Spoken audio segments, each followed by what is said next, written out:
Shalom bien-aimés, mes frères et sœurs. Donc, nous entamons aujourd'hui la 6e partie de notre intervention sur les songes de Joseph. Ce que je voudrais dire maintenant, il faut me suivre. Je répète d'abord que le songe de Joseph parle d'une partie de la terre. Donc, quand il parle des gerbes et des champs, et lorsqu'il parle du soleil, de la lune et des étoiles, il parle du ciel. On est d'accord? Ceci va nous permettre de pouvoir avancer. Alors, c'est pourquoi vous allez remarquer que dans ces songes de Joseph, qui reprend le chiffre 3 et le chiffre 4. C'est très important. Le chiffre 3 et le chiffre 4. Et j'ai expliqué que le chiffre 3, c'est Lévi, c'est la sacrificature, alors que le chiffre 4, c'est Judas, c'est la royauté.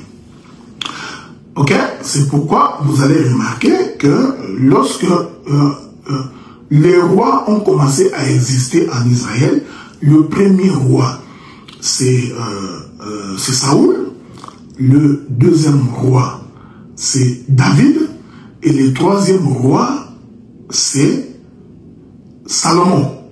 On est ensemble? Pendant le règne de Saoul, David et Salomon, Israël n'était pas divisé. Je voudrais que vous reteniez ce que j'ai dit. Remarquez que il y a eu 3 rois qui ont régné sur Israël avant la division. Donc, le 3 rois, Saoul, David et Salomon représentent le chiffre 3. Mais constatez avec moi que les 3 rois ont régné chacun pendant 40 ans. Saoul a régné 40 ans, David a régné 40 ans, Salomon aussi a régné 40 ans. Donc, le règne de 40 ans, c'est le règne du roi.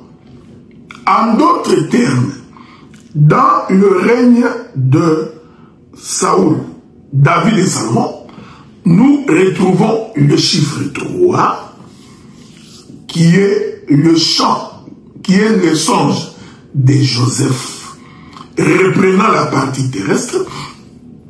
Et comme ces hommes ont régné pendant 40 ans chacun, le chiffre 40 représentant le règne du roi, ceci nous renvoie au chiffre 4. Comme j'avais dit, le chiffre 4, c'est le chiffre du roi. C'est ça le songe de Joseph concernant là où il voit le soleil, la lune et les étoiles. Il est important de retenir ce que j'ai dit. Donc, nous avons 3 rois qui ont régné chacun pendant 40 ans. Ok? Alors, je vous ai dit que le chiffre 40, qui est le chiffre du règne du roi, c'est le chiffre 4. Hein? Donc, d'ailleurs, c'est pour cette raison-là, lorsque vous prenez l'âge de Moïse, vous allez constater que l'âge de Moïse est de 120 ans, mais divisé en 3 parties. Il y a la première partie, 40 ans, dans la maison du Pharaon. Il y a 40 ans dans la maison de Jéthro, quand il a fui. Ensuite, il y a un autre 40 ans lorsqu'il vient délivrer Israël et qui commence la marche dans le désert. Nous allons revenir, si le Seigneur nous donne vie, pour expliquer que le premier 40 ans, donc l'âge de Moïse est subdivisé de la même manière que le règne de ces 3 rois, c'est-à-dire Saoul, David et Salomon. Et le Seigneur étant, comme nous sommes en train de marcher, nous expliquerons que les 40 ans de Moïse dans la maison du Pharaon représentent le règne de Saoul. On va expliquer pourquoi. Les 40 ans quand il fuit pour se retrouver chez Jéthro et en faire rencontrer le Seigneur, ces 40 ans-là, c'est le règne de David. Et nous allons ensuite expliquer que le 40 ans, quand il marche avec Israël, c'est le règne de Salomon. Donc, qui est en fait l'âge de Moïse qui est de 120 ans? Parce que Moïse est mort à 120 ans. Donc, la mort de Moïse, c'est 40, qui fait l'âge de Moïse, 120. Ceci correspond au règne de roi en Israël, 40 pour Saoul, 40 pour David et 40 pour Salomon, qui constitue 120 ans l'âge de Moïse. Je reprends pour conclure. Donc, dans le songe de Joseph, quand il voit la partie terrestre des germes, que nous avons expliqué par les chiffres 3, ce sont les 3 règnes de rois en Israël avant la division. Je reviendrai pour expliquer cette division-là, parce que cette division-là aussi, c'est le ciel et la terre, ok? C'est le 4e jour et le 3e jour. On va y revenir. Donc, nous avons aussi l'âge de Moïse, c'est divisé en 3 parties. 40 ans chez Pharaon, 40 ans chez Jéthro et 40 ans dans les déserts en train de conduire le peuple. Que Dieu vous bénisse.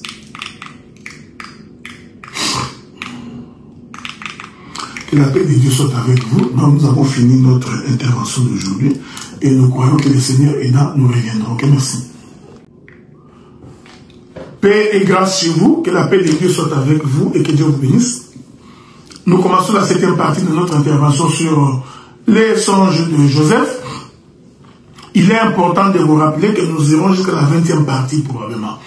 Et puis je me permets de vous rappeler que le songe de Joseph reprend la partie du soleil, de la lune et des étoiles qui représente le ciel et la partie de gerbes et des champs qui représente la terre. C'est important de retenir. Donc, le songe de Joseph reprend ciel et terre.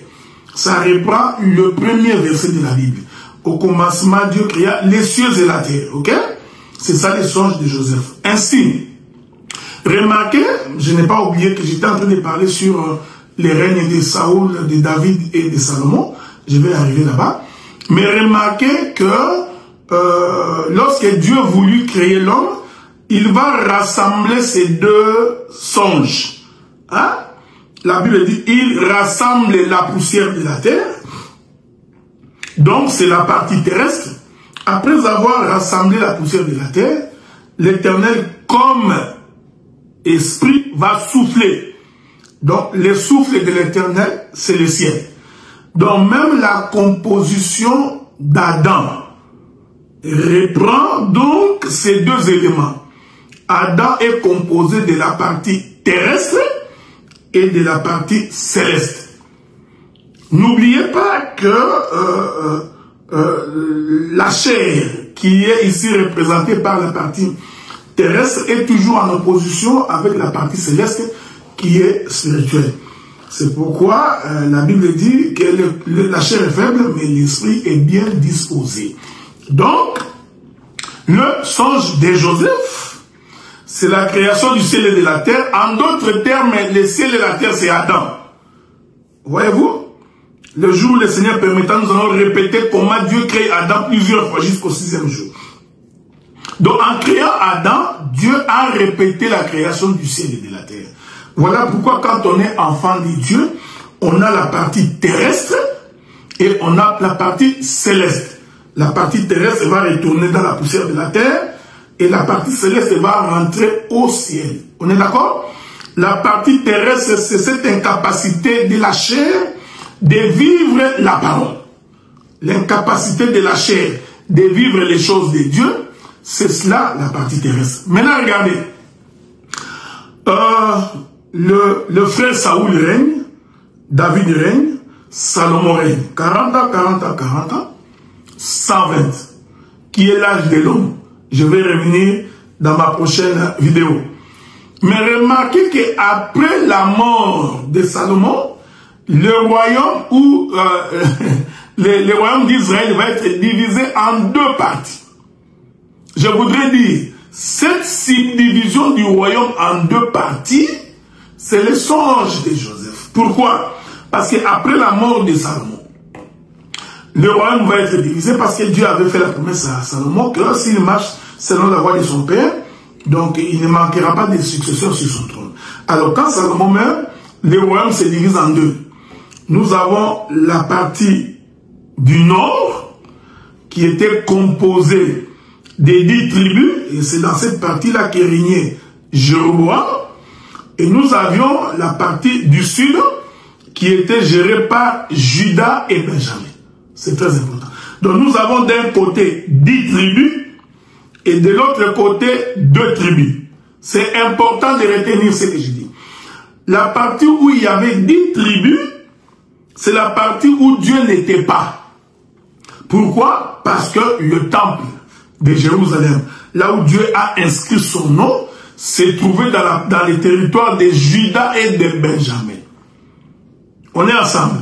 Or, souvenez-vous que la loi qui produit les péchés provient des 10 commandements. Donc, les 10 tribus qui constituent la partie nord, après la division d'Israël, les 10 tribus-là représentent la partie terrestre. Pourquoi? Parce qu'au travers de la loi, l'homme est incapable de vivre les choses de Dieu. Je voudrais dire en d'autres termes, les 10 tribus représentent la terre. Est-ce qu'on est ensemble, non? Ce sont des capsules, hein? Donc, si vous voulez nous écouter en profondeur, il faut venir nous visiter. Mais la partie où étaient Juda et Benjamin, c'est là où se trouvait l'arche de l'alliance. C'est dans cette partie que se trouvait le temple, là où Dieu a décidé de faire résider son nom.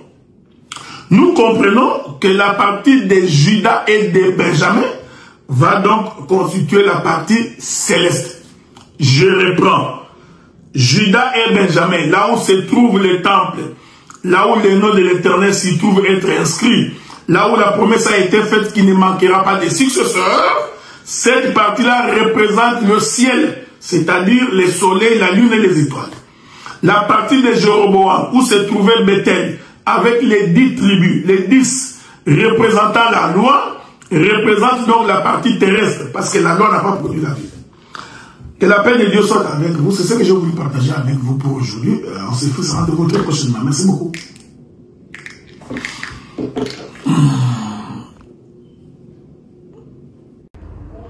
Paix et grâce chez vous, que la paix de Dieu soit avec tout un chacun de vous. Nous bénissons le Seigneur pour cette opportunité.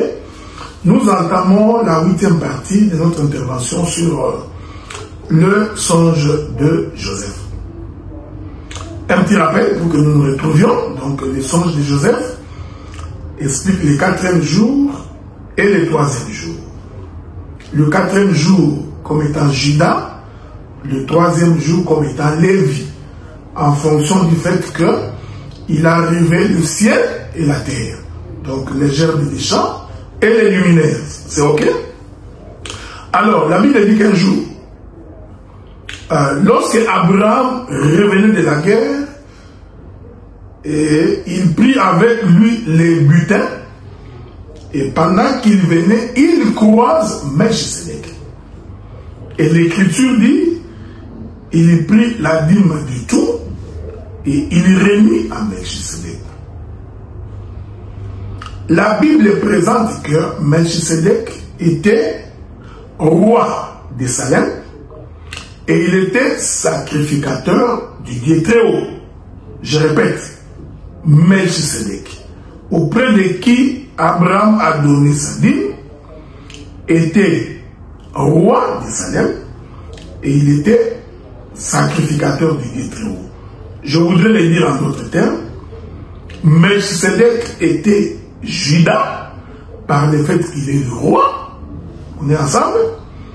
Melchisedec était Lévi par le fait qu'il est sacrificateur. Or, le roi, c'est le songe de Joseph quand il voit les luminaires. Et Melchisedec en tant que sacrificateur, c'est le songe de Joseph en ce qui concerne le germe des champs. Nous avions déjà expliqué ces choses. Donc, dans Melchisedec, nous retrouvons les deux songes de Joseph, le ciel et la terre. C'est pour cette raison, lorsque la promesse du Messie a été faite, Dieu promit que le Messie viendrait dans la tribu de Juda. C'est comme ça qu'on appelle les lions de la tribu de Juda. Mais remarquez que lorsque le Seigneur naît, il avait pour père Joseph, qui est de la tribu de Juda, mais il avait pour mère Marie, qui est de la tribu de Lévi. Donc, quand vous réunissez Joseph et Marie, vous avez les chiffres 4 et les chiffres 3. Je voudrais dire en d'autres termes. Quand vous réunissez Joseph et Marie, vous avez Melchisedec. Donc Jésus, en naissant par Joseph et Marie, parce que vous savez déjà que Joseph n'est pas le père physiquement, il n'est pas le père de Jésus. Marie aussi, physiquement, n'est pas la mère de Jésus. Ok? Même si l'Écriture dit que c'est la mère de Jésus, parce qu'en Jésus, il n'y a ni sémence de Joseph, ni l'ovule de Marie. On est d'accord? Mais pourquoi Dieu a-t-il pris Joseph et Marie? C'est pour répéter le songe de Joseph. C'est-à-dire, il est de la tribu de Juda, mais il est en même temps de la tribu de Lévi. Il est de la tribu de Juda parce qu'il est le roi, et il est de la tribu de Lévi parce que le Seigneur se présente comme étant le sacrificateur. Tu n'as voulu ni sacrifice ni holocauste, et tu m'as fait un corps. Voici, je viens, dans le rouleau des livres, il est question de moi, au Dieu, pour faire ta volonté. Je vous rappelle que j'ai expliqué que les 3 premiers rois en Israël ont régné 40 ans. Saoul, David et Salomon. Donc quand vous prenez 40, ça fait 120. Le chiffre 4 qui reprend la royauté, mais il s'agit de 3 rois qui reprend aussi la notion du sacrificateur. Je répète, c'est Melchisedec. 40, pris 3 fois. Le 40 pris 3 fois. 40, le chiffre du roi, c'est-à-dire le chiffre 4, mais subdivisé en 3 parties. Le 3 parties, c'est le chiffre 3, c'est Lévi. Je répète donc pour dire ceci, que Melchisedec, étant le roi de Salem et sacrificateur du Dieu très haut, représente 2 dispensations. La dispensation de la loi et la dispensation de la grâce. En réalité, Melchisedec, c'est la marche de Moïse et Aaron lorsqu'ils sont allés en Égypte. Donc, Moïse représentant le roi, selon les livres des Deutéronomes chapitre 33, où Dieu fait de Moïse Dieu pour Israël et roi pour son peuple, et Aaron comme étant le sacrificateur. Les deux qui vont ensemble vont donc représenter la partie du songe de Joseph. Que la paix de Dieu soit avec vous et que Dieu vous bénisse.